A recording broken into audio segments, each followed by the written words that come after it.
그만둬라. 살해범이 아닙니다. 닥쳐라! 오랜만입니다, 병판. 퇴교 처리하게. Halo guys, balik lagi ke channelnya Mimin. Gimana kabar teman-teman semua? Semoga baik-baik aja ya. Oke, di video kali ini mari kita lanjutkan review dari drama Check-in Hanyang. Bagaimana kira-kira kelanjutannya? Ini dari reviewnya by Mimin. Semua orang di sana nggak bisa berbuat apa-apa dan Hong Duk-soo terpaksa dibawa oleh pengawal kerajaan untuk mendapatkan hukuman setimpal dan juga untuk diinterogasi. Dan itu semua adalah kerjasama antara Puan Sol dan juga Menteri Perang untuk menjebloskan Hong Duk-soo ke penjara. Dan seperti biasa, bocil-bocil ini senang banget karena salah satu di antara rekan-rekannya Eun-ho itu mendapatkan hal yang tidak menyenangkan. Dan itu membuat Eun-ho marah dan dia langsung menendang kursi salah satu dari mereka. Mampus kau. Dan melihat tatapan kemarahan dari Eun-ho, nggak ada satupun di antara mereka yang berani ngelawan Eun-ho, melainkan mereka semua takut. Lalu Eun-ho, Junhwa dan juga Go-sura pergi meninggalkan bocil-bocil lucnut nggak ada akhlak itu.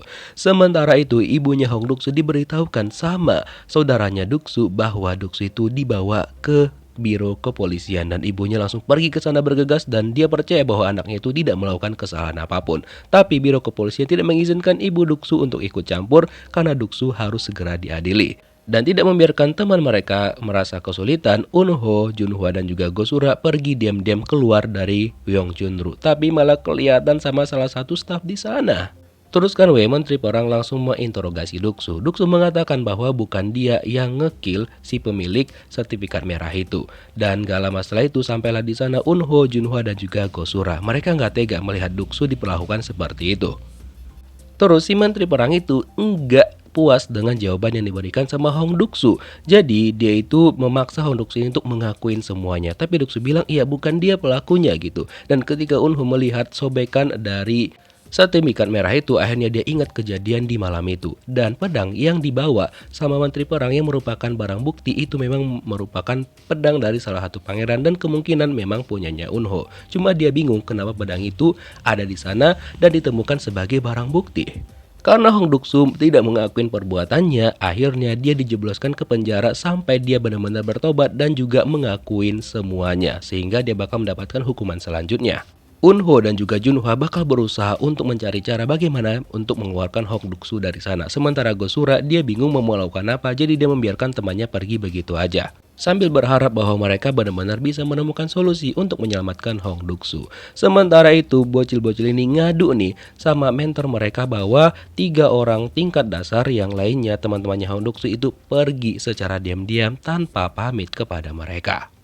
Eun-ho minta tolong kepada pengawalnya bagaimana caranya untuk membantu Hong Duk-soo dan pengawalnya juga memberikan kepada Eun-ho kunci yang dia dapatkan dari rumahnya Tuan Chon. Nah, Eun-ho tapi dia masih ragu tentang kunci itu apakah itu beneran asli ataupun tidak. Jadi dia perlu melakukan pengecekan dengan harus pergi ke istana untuk bertanya sama ayahnya. Dan benar aja dong, feeling dari seorang Lee Eun-ho itu benar adanya. Karena ternyata kunci yang diambil sama pengawalnya dia itu adalah kunci tiruan ataupun palsu yang memang sengaja dipasang jebakan oleh Tuan Chon. Jadi memang dulunya kunci itu sempat dia lihat yang dimiliki sama ayahnya Hong Duk-soo yang itu merupakan tempat kunci sebuah berangkas. Cuma kunci memang unik banget, dia harus digabungkan menjadi 2 baru berangkas itu bisa dibuka. Cuma nggak tahu kenapa dia memiliki satu kunci itu. Mungkin karena dia berteman cukup dekat dengan ayah Hong Duk-soo, mungkin mereka saling berbagi. Mungkin kali ya.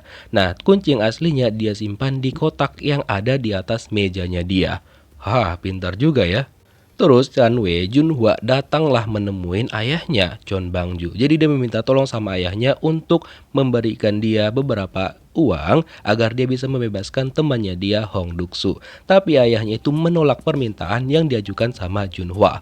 Nah, karena ditolak jadinya dia pergi menemuin Puan Sol. Dia juga meminta tolong sama Puan Sol untuk ngebantu dia. Tapi Puan Sol mengatakan bahwa ayahnya sudah berpesan untuk tidak memberikan dia pinjaman sedikit pun. Jadi ya dia harus terpaksa mencari cara lainnya. Akhirnya Junhwa pergilah dia ke toko pegadaian. Dia menggadaikan beberapa barangnya. Cuma ternyata di tempat tersebut udah dipesankan sama ayahnya juga untuk jangan menerima barang gadaian dari Yongchunru.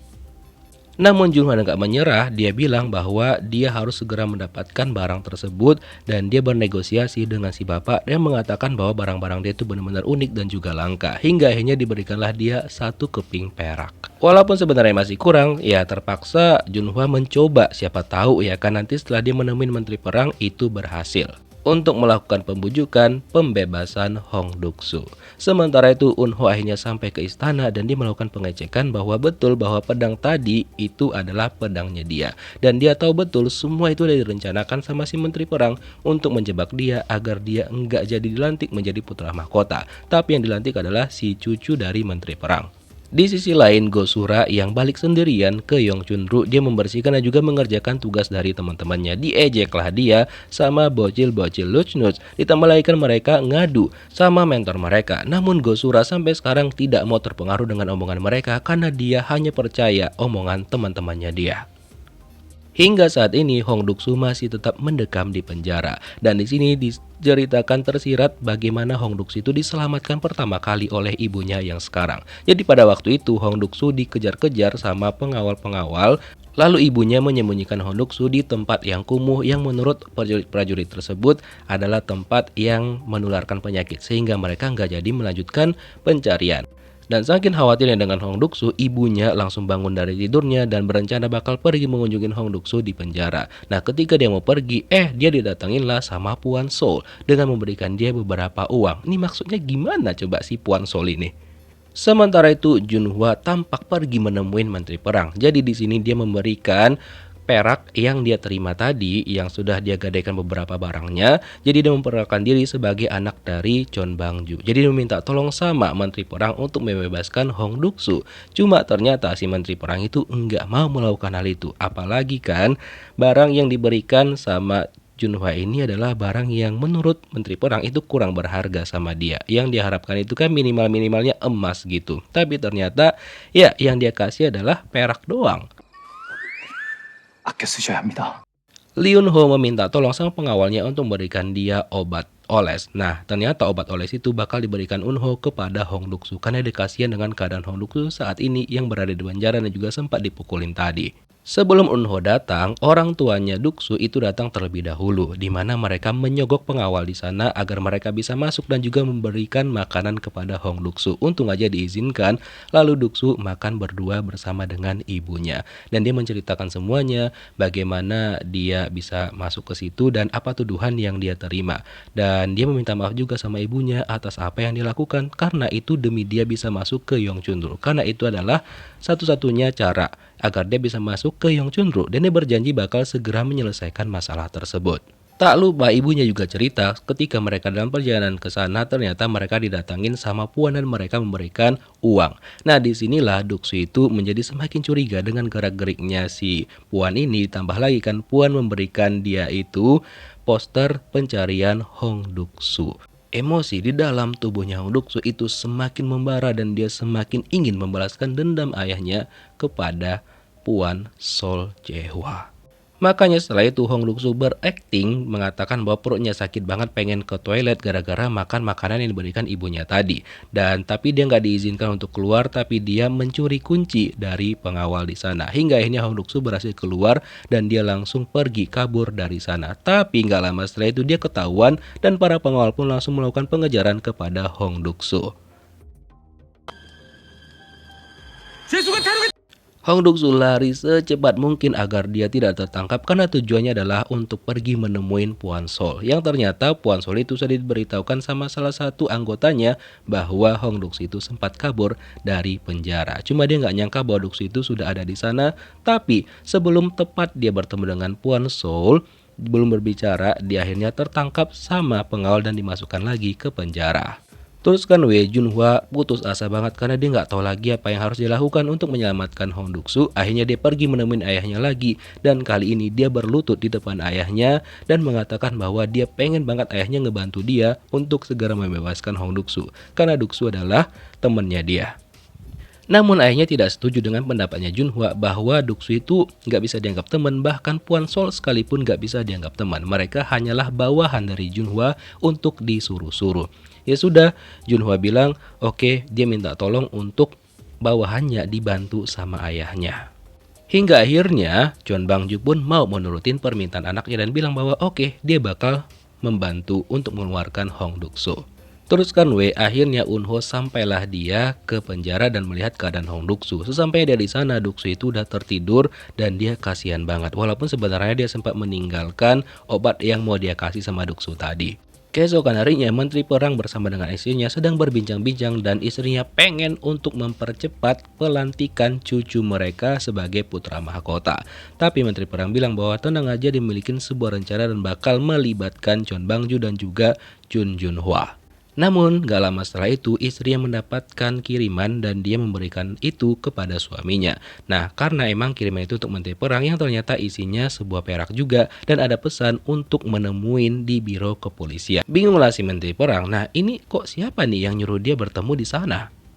Terus kan Hong Duk-soo akhirnya memakai salep yang diberikan sama Eun-ho dan dia tahu bahwa itu diberikan sama Eun-ho sama dia. Dan Duk-soo sadar bahwa Eun-ho itu seperhatian itu sama dia. Bahkan pada malam itu Duk-soo kan sempat ngiga untuk jangan meninggalkan dia. Lalu Eun-ho beneran nungguin Hong Duk-soo di sana dong. Dia bener-bener ngejagain Hong Duk-soo sampai Duk-soo itu bener-bener tenang baru dia pergi dari sana. 오랜만입니다, 병판. By the way, Menteri Perang terkejut banget ternyata yang mengajak dia bertemu adalah Lee Eun-ho. Nah, kaget banget dia kan, karena setahu dia kan Eun-ho ini lagi dalam masa pemulihan, tapi kok tiba-tiba udah sehat aja. Lalu Eun-ho minta sama Menteri Perang untuk segera membebaskan Hong Duk-soo yang ditangkap menurut Eun-ho itu gara-gara dirinya yang merupakan rencana licik dari Menteri Perang.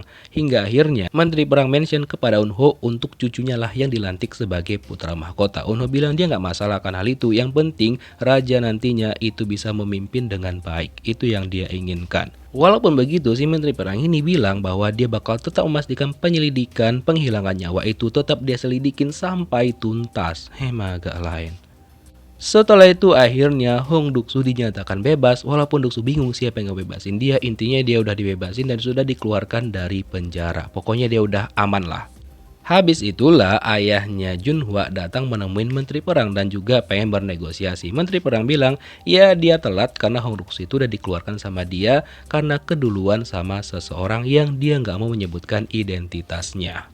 Bebasnya Hong Duk-soo dari penjara terdengar juga oleh Puan Sol dan dia itu nggak terima sama sekali. Dia emosi banget karena rencananya itu gagal total. Lalu dia menemuin mentor dan dia mengatakan untuk mengakhiri status kepegawaian Hong Duk-soo. Namun tanpa sepengetahuan Puan Sol, Duk-soo itu sudah terlebih dahulu menemuin Chon Bang-ju. Jadi dia membuat sebuah kesepakatan dan ketika si Puan Sol menemuin Chon Bang-ju untuk mengatakan status kepegawaian Hong Duk-soo itu sudah dicabut dan juga dibatalkan, ternyata enggak bisa. Kata Chon Bang-ju, dia memberikan kesempatan kedua kepada Hong Duk-soo. Pokoknya mereka udah memiliki perjanjian dan keputusannya itu tidak bisa diganggu-gugat. Dan dia juga berjanji mengembalikan posisi Hong Duk-soo ke semula asalkan Duk-soo bisa menepatin janji mereka berdua. Nah, Duk-soo bilang sama Puan Sol bahwa dia tahu siapa yang memfitnah dia dan siapa yang menjebloskan dia ke penjara. Puan Sol sedikit terkejut dan bersikap seakan-akan dia itu nggak tahu apa-apa. Nah, kira-kira bagaimanakah kelanjutan kisahnya? Kita lihat di next episode. Thank you for watching guys. See you next video. Bye-bye.